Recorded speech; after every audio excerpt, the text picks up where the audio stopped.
Hi hello నమస్తే నేను మీ వాసుదేవన్. దేశంలో ఏ కూటమి గెలుస్తుంది? చాలా పాత ప్రశ్న. ఇప్పుడు బీజేపీ లీడ్ చేసి ఎన్డీఏ కూటమికి ఎన్ని సీట్లు వస్తాయి? ఇది కొత్త ప్రశ్న. బీజేపీ అచ్చంగా ఎన్ని గెలుచుకోబోతోంది? ఇది మరీ కొత్త ప్రశ్న. ఎంత మెజారిటీ? 400 టార్గెట్ కూటమిగా, బీజేపీగా 370. సో చాలా స్పష్టమైన లక్ష్యాన్ని నిర్దేశించుకొని బీజేపీ రంగంలోకి దిగింది. కాంగ్రెస్ ఒక 6 రాష్ట్రాలు తీసుకుందాం. మహారాష్ట్ర, ఛత్తీస్గఢ్, ఉత్తరప్రదేశ్, రాజస్థాన్, మధ్యప్రదేశ్, అలాగే ఇక ఉత్తరాఖండ్.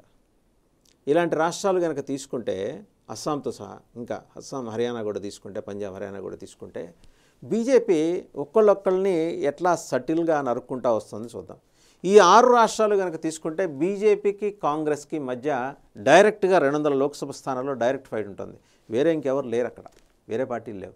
ఇంకా ఉత్తరప్రదేశ్లో కాస్తో కూస్తో సమాజ్వాదీ పార్టీ ఉందేమో, మధ్యప్రదేశ్లో కానీ మహారాష్ట్రలో కానీ ఫైట్ ఎలా ఉండబోతోంది, పంజాబ్లో కానీ ఆప్ కూడా ఆల్మోస్ట్ మినిమల్ రోల్ ప్లే చేయబోతోంది.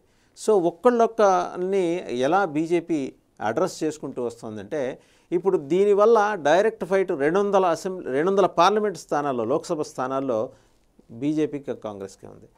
లాస్ట్ టైము ఇతరత్రా వీళ్ళందరూ ఉన్నప్పుడు కూడా కాంగ్రెస్ 20 స్థానాలకు మించి తెచ్చుకోలేకపోయింది, ఇంత సపోర్ట్ ఉండి. ఇప్పుడు INDIA అంటే వాళ్ళ అలయన్స్ అనమాట. దాన్ని ఇండియా కూటమి అంటే అనవసరంగా రేపు పొద్దున ఆ కూటమి ఓడిపోతే ఇండియా ఓటమని మనం రాయాల్సి వస్తుంది, చదువుకోవాల్సి వస్తుంది. అలా వద్దు, ఇండి కూటమి, INDI కూటమి, ఎందుకంటే చివరిలో ఏ ఉంది కాబట్టి. వాళ్ళు అప్పుడే 20 స్థానాలు తెచ్చుకున్నారు. ఏది అందరూ కలిస్తేనే. ఇప్పుడు అందరూ కూడా చాలా కేటగిరికల్గా మేము మీ విధానాలు మాకు నచ్చలేదని మమతా బెనర్జీ అంటుంది, ఇటు శరద్ పవార్ అంటాడు, అటేమో కేజ్రీవాల్ అంటాడు. రేపు వీళ్ళందరూ కలిసి వచ్చే పరిస్థితి లేదు. కాంగ్రెస్కి ఏవో చిల్లర మల్లర పార్టీలు ఏమన్నా పక్కన వచ్చి సపోర్ట్గా నిలబడితే ఈ 200లో వాళ్ళు ఎన్ని తెచ్చుకోబోతున్నారు? అది 100 దాటితే కానీ వీళ్ళు ప్రతిపక్ష హోదా అన్న దక్కించుకునే పరిస్థితి వస్తుందా రాదా అనే ప్రశ్న ఉత్పన్నమవుతుంది. మరి బీజేపీ వేసే ఈ ఎత్తుగడలకి కాంగ్రెస్ దగ్గర సమాధానం అంటే, భారత్ జోడో అంటూ రాహుల్ గాంధీ చేసిన యాత్ర వల్ల ఈశాన్యం ఉత్తరం నుంచి దక్షిణం వరకు, అలాగే ఇటు మళ్ళీ తూర్పు నుంచి పడమర వరకు అని చెప్పేసి ఆయన చేపట్టే ఈ న్యాయ యాత్రల వల్ల ఎటువంటి ప్రయోజనము కలగట్లేదు. నిర్వీర్యమైపోయిన ఒక పార్టీని, దేశ భద్రతని పణంగా పెట్టి మాట్లాడే పార్టీని ఎన్నుకోవటానికి జనం సిద్ధంగా లేరు. అండ్ బీజేపీ చాలా 2 అంశాల మీద చాలా స్పష్టమైన వైఖరితో ముందుకు వస్తుంది. అది జాతీయ పాపులేషన్ రిజిస్టర్, సో NCR. వీటిల్లో కూడా జనం చాలా ట్రాన్స్పరెంట్గా, పారదర్శకంగా ఉన్నారు. బీజేపీ క్లారిటీతో ఉంది. ఎస్, దేశంలో ఉన్న జనాభాలో ఎవరెవరు ఏంటి అనేది తెలుసుకోవడం ఆ దేశం ప్రభుత్వానికి, ఆ దేశాన్ని పాలించే పార్టీలకి, ప్రభుత్వాలకు ఉండే హక్కు.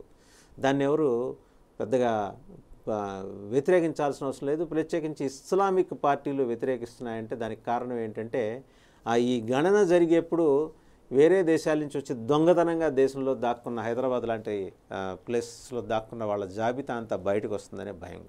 నేషనల్ పాపులేషన్ దానికి లెఫ్ట్ పార్టీలు ఉన్నాయో లేదో తెలియని, మనుగడ ఇక మీదట కొనసాగుతుందో లేదో తెలియని లెఫ్ట్ పార్టీలు మద్దతు ఇవ్వటం కూడా ఆశ్చర్యార్థకంగా ఉంది.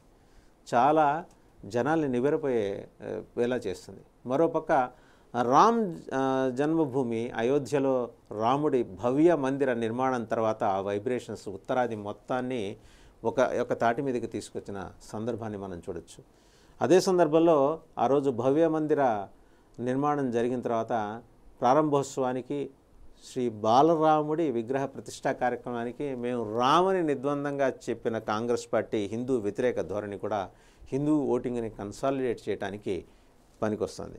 అంటే ఒక రకంగా చెప్పాలంటే, ఈరోజు బీజేపీకి స్టార్ క్యాంపెయినర్ రాహుల్ గాంధీ, ఆయన ఒక్కడు చాలు బీజేపీని గెలిపించడానికి అంటూ రాజకీయంగా వ్యంగ్యాస్త్రాలు వస్తున్నాయి కదా, అది నిజమయ్యే పరిస్థితే కనిపిస్తుంది. ఒక్కసారి సౌత్లోకి వద్దాం.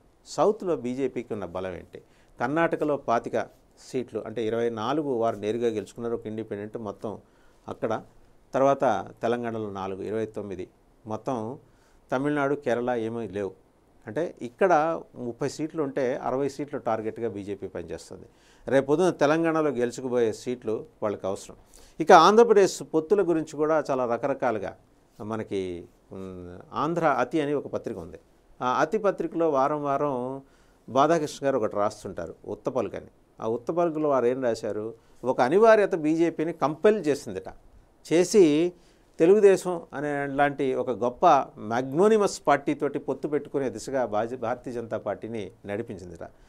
బాబు గారు మీతో పొత్తు పెట్టుకోకపోతే మేము దేశంలో రేపు ఎట్లా పరిపాలనలోకి రాగలం, మేము ఎలా ఏలుబడిలోకి రాగలం అని చెప్పేసి వాళ్ళు వాపోయారట. నడ్డా గారు, అమిత్ షా గారు ఒకటే ఫోన్లు చేసి మోడీ గారు మిమ్మల్ని మీరు రావాల్సిందే అని చెప్పేసి ఒత్తిడి చేస్తున్నారంటే బాగా మొహమాట పడిపోయిన బాబు గారు వాళ్ళ పార్టీ టెలికాన్ఫరెన్స్లోనూ, తర్వాత వాళ్ళకి అదేదో ఉంటుంది అత్యున్నత పార్లమెంటరీ బోర్డు తెలుగుదేశం పార్టీకి కూడా పోలిట్ బ్యూరో ఉంటుంది, అందులోనూ చర్చించి వాళ్ళందరి అభిప్రాయాలను పరిగణలోకి తీసుకొని దేశ సమైక్యత సమగ్రత దృష్టితోటి బీజేపీతో కలిసి జర్నీ చేయడానికి ముందుకొచ్చారు. దయతో అంగీకరించారట బాబు గారు ఈ పొత్తుని. వినేవాడు వెర్రి వెంగళప్ప అయితే చెప్పేవాడు బాధాకృష్ణ అని కొత్త సామెత రాసుకోవాల్సి వస్తుంది మనకి. అంత వెర్రి వెంగళప్పలు ఇక్కడ ఎవరు లేరు. మీరు కథనాలు మార్చినంత మాత్రాన ఢిల్లీలో తెలుగుదేశం పార్టీని ఒక ఏ రకంగా చూస్తున్నారు అంటే ఆటలో అరటిపండ్లా ఎలా చూస్తున్నారు, అంతకు మించి ఇంకో పదం వాడటానికి ఇక్కడ బాగోదు కాబట్టి ఆటలో అరటిపండ్లా ఎలా చూస్తున్నారు అనేది ఢిల్లీ వెళ్తే తెలుస్తుంది, అది చూసిన తర్వాత. సో ఇక్కడ వాళ్ళు పెట్టుకున్న పొత్తు పూర్తి ఎత్తుగడతోటి రేపు పొద్దున కూటమి అధికారంలోకి వస్తే vertical dissemination and vertical distribution of powers ఉండాలి. జనసేనకి బీజేపీకి సమప్రాధాన్యం ఉండాలి. అండ్ వాళ్ళ మంత్రిత్వ శాఖల్లో వాళ్ళు స్వయంగా నిర్ణయాలు తీసుకోవాలి. అండ్ కర్ర పెత్తనం చేయడానికి చంద్రబాబుకి ఎట్టి పరిస్థితుల్లో అవకాశం ఇవ్వరు. ఆత్మహత్యా సదృశ్యమైన ఈ పొత్తుని అనివార్యంగా అంగీకరించాల్సి వచ్చింది బాబు గారు.